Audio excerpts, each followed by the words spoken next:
Você sabia que em A Casa Monstro, esse foi o único filme feito com captura de movimento que trouxe uma história totalmente original, sem ser baseado em nenhum livro, HQ ou obra já existente. O filme usou técnicas de captura de movimento em 3D para registrar digitalmente as atuações dos atores antes de aplicar neles as versões animadas dos personagens. Para isso, o elenco precisou usar aquelas famosas roupas de mocap, com pontinhos colados no rosto e sensores na cabeça. Alguns dos atores reclamaram que depois das filmagens, o processo de retirar o equipamento causava irritação no couro cabeludo. John Heder, que interpretou o personagem Cabeça, quebrou o tornozelo no primeiro dia de gravação após tropeçar em alguns cabos do set. Durante a pré-produção, o diretor Gil Cannon fez uma lista dos atores perfeitos para cada papel, mas não preparou nenhuma opção reserva, algo que o produtor Robert Zemeckis achou arriscado. No fim, todos os atores escolhidos aceitaram participar, algo que Zemeckis disse nunca ter visto acontecer em 40 anos de carreira.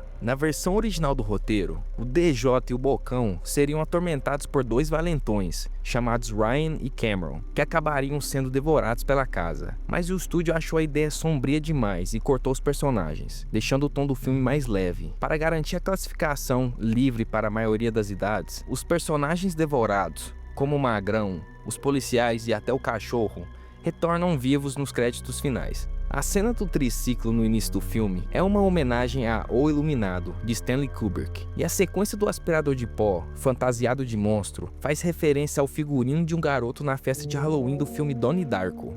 Outra curiosidade é que, no Pesadelo de DJ, o braço gigante e ameaçador que sai da porta é visualmente mais gordo, uma pista de que a casa é possuída pelo espírito de Constance, uma antiga mulher de circo conhecida como a mulher do tamanho de uma casa, algo reforçado pelo cartaz do espetáculo mostrado no filme.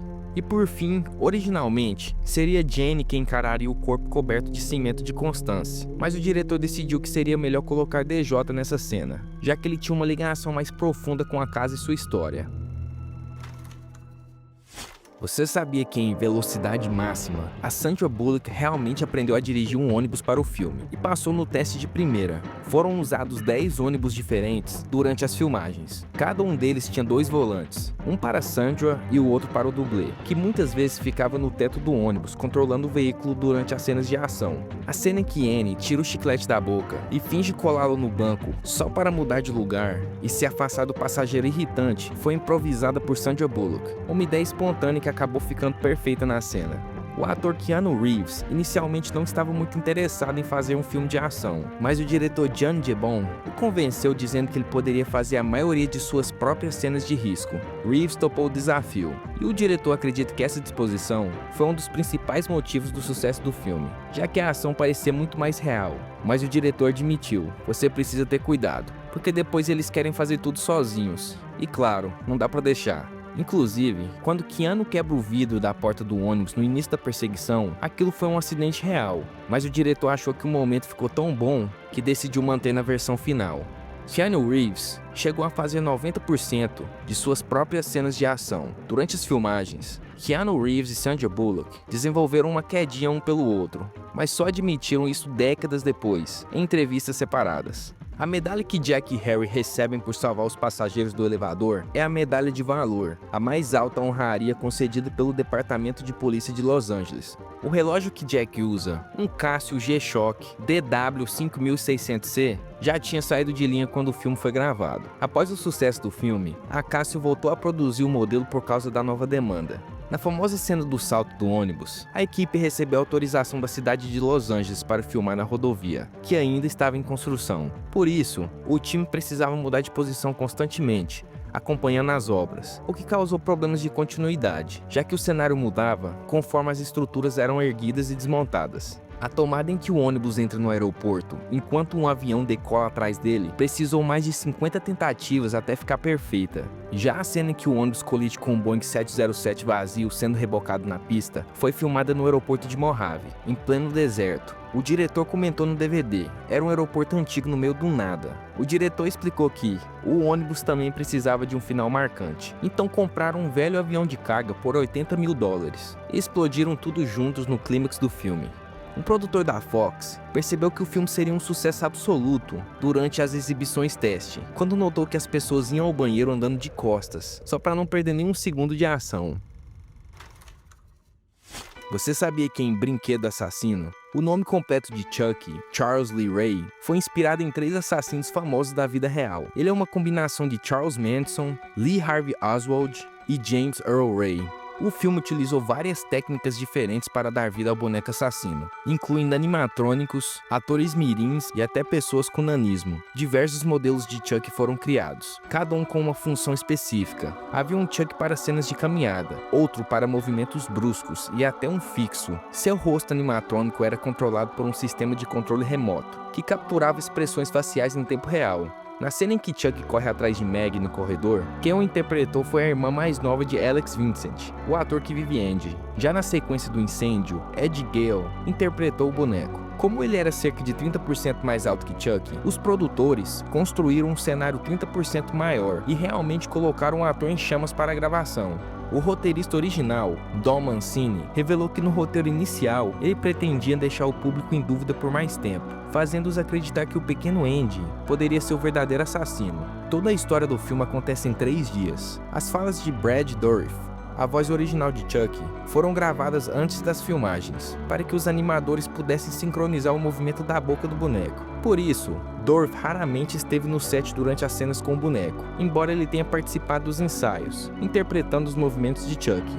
Durante uma entrevista, Dourif contou que sua filha Fiona, com apenas 7 anos, entrou no estúdio enquanto ele gravava os gritos de dor de Chucky sendo queimado. Ninguém percebeu que ela estava lá, até que ela se assustou com os gritos e começou a chorar. Curiosamente, apesar de trabalharem juntos há anos, Brad Dourif e o criador dos efeitos especiais, Kevin Yagher, só se conheceram pessoalmente em 2018, durante uma convenção de terror.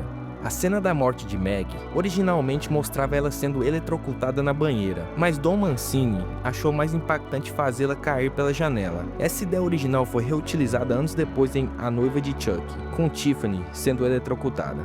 E por fim, uma curiosidade bem simbólica. O filme foi lançado exatamente no dia 9 de novembro de 1988, a mesma data em que ocorre a cena inicial, quando Charles transfere sua alma para o boneco Chucky.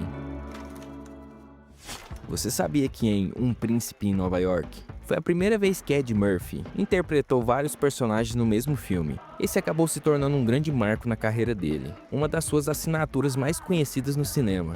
Depois de se caracterizar como o velhinho judeu Sol, Eddie Murphy quis testar a maquiagem e o figurino. Ele pegou um carrinho de golfe e saiu dirigindo pelos estúdios da Paramount, parando em diferentes setores e dizendo com sua voz normal: "Oi, eu sou Eddie Murphy." Ninguém acreditou. Na cena do evento da Semana da Consciência Negra, dentro do ginásio, os personagens Reverendo Brown e Randy Watson também são interpretados por Arsenio Hall e Eddie Murphy.